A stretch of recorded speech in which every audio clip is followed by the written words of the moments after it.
काशीमेडु मछली वाले की speed fish cutting challenge. Chennai समुद्र के एक तट पर काशीमेडु नाम का एक गांव था। उस गांव में ज्यादातर मछुआरे रहते थे। वो लोग सुबह सुबह समुद्र में जाकर मछलियां पकड़ते थे। ऐसे पकड़े हुए मछलियों को लाकर बाजार में व्यापारियों को बेचते थे। ग्राहक आकर उन्हें खरीदते थे।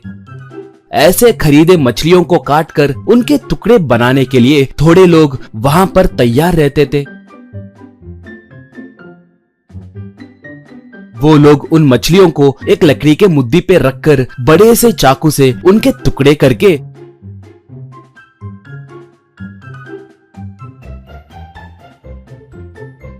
प्लास्टिक कवरों में डालकर देते थे। उसके लिए लोग उन्हें पैसे देते थे।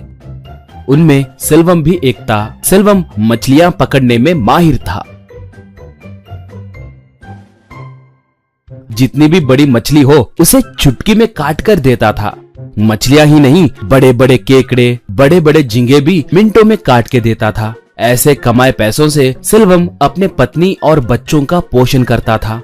कभी कभार उस गांव में मछलियों को काटने की प्रतियोगिता भी होती थी। उसमें जो भी बहुत कम समय में सबसे पहले सबसे ज्यादा मछली के टुकड़े काटता वही विजेता बनता था। उस प्रतियोगिता में भाग लेने के लिए दूर दूर से प्रतिभागी आते थे, मगर उस प्रतियोगिता में हर बार सेल्वम ही जीतता था। उसके तेजी के सामने कोई नहीं टिक पाता था।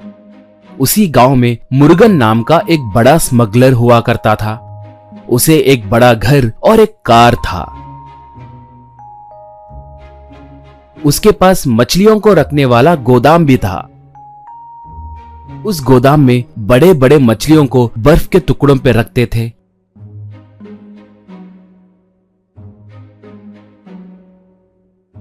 वहां पर वो अपने आदमियों के साथ मिलके बड़े बड़े मछलियों के पेट में सोना रखकर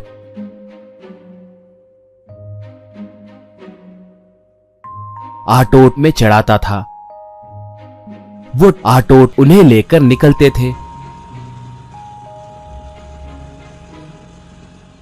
उन आटोट को गांव के बाहर मौजूद चेकपोस्ट के पास पुलिस वाले रोककर उनकी जांच करते थे, मगर उन्हें कुछ नहीं मिलने के कारण आटोट को छोड़ देते थे।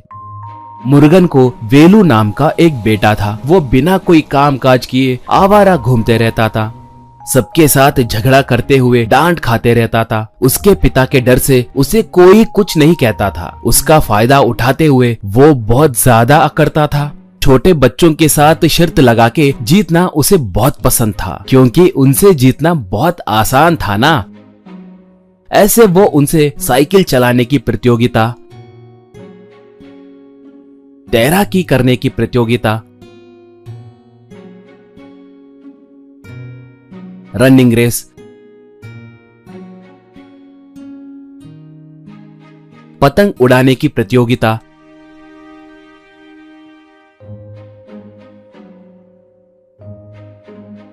ऐसे कई प्रतियोगिताएं रखकर बच्चों से जीतकर उनके पास से चॉकलेट और बिस्किट्स लेकर खाता था। एक बार वो छोटे बच्चों के साथ रोड पे जा रहा था। तब ऑटो में एक आदमी माइक में कुछ ऐलान करते हुए, सुनिए भाई सुनिए, सब ध्यान से सुनिए। हर साल मनाने वाले फिश कटिंग प्रतियोगिता कल होने वाली है। विजेता 1 लाख रुपए का इनाम जीत सकता है। इच्छुक लोग मछली और चाकू के साथ आकर भाग ले सकते हैं। मछली का वजन कम से कम 30 किलो रहना चाहिए। आइए आकर मछली को काटने वाले प्रतियोगिता में भाग लीजिए। जो भी बहुत कम समय में ज्यादा टुकड़े काटेगा वही विजेता बनेगा। आइए भाई आइए कहकर पुकारने लगा। ये सुनकर एक बच्चा, ये प्रतियोगिता रखकर भी बेकार है, क्योंकि हरदम हमारे सेल्वम भैया ही जीतते हैं। सीधे उन्हें ही 1 लाख रुपए दिए तो हो जाएगा ना। ये प्रतियोगिता रखने की क्या जरूरत है, कहा वेलू। तब क्या वो सर्वम उतना बड़ा 30 मार्का है? उससे ज्यादा तेजी से कोई मछली नहीं काट सकता, कहा वो। तब आपको सेल्वम भैया के बारे में नहीं पता। वो चाहे जितनी भी बड़ी मछली हो बहुत तेजी से काटते हैं। एक बार आपको दिखाता हूँ, मेरे साथ आइए, कहा। बच्चे उसे लेकर फिश मार्केट के पास गए। वहां पर सेल्वम एक बड़े से मछली को बहुत तेजी से काट रहा था। बच्चा तब, भैया देखा उनकी तेजी क्या है, बिना प्रतियोगिता के ही उतने तेजी से काट रहे हैं। अगर प्रतियोगिता रखे तो उन्हें कोई नहीं रोक सकता। कहा। ये सुन के वेलू को बहुत गुस्सा आया। वो तब, उसका मुंह मैं उससे भी बहुत तेज काटूंगा। कल ही मैं क्या चीज हूँ इस पूरे गांव को दिखाऊंगा। कहा।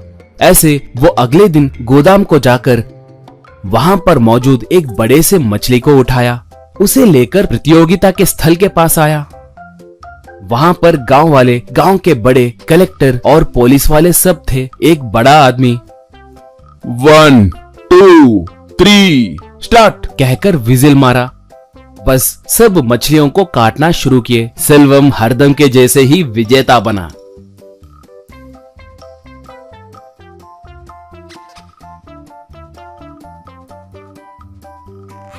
मगर वेलू के काटे मछली में से सोना बाहर आया। उसे देखकर लोग दंग हो गए। पुलिस वाले, कलेक्टर वेलू को पकड़कर उन मछलियों के बारे में पूछे तो उसने सब उगल दिया। पुलिस वाले गोदाम पे राइड करके पूरे मछलियों को पकड़ लिए। मुर्गन और उसके आदमियों को पकड़कर खूब पीटे। ऐसे मुर्गन और उसके आदमी जेल में डाले गए।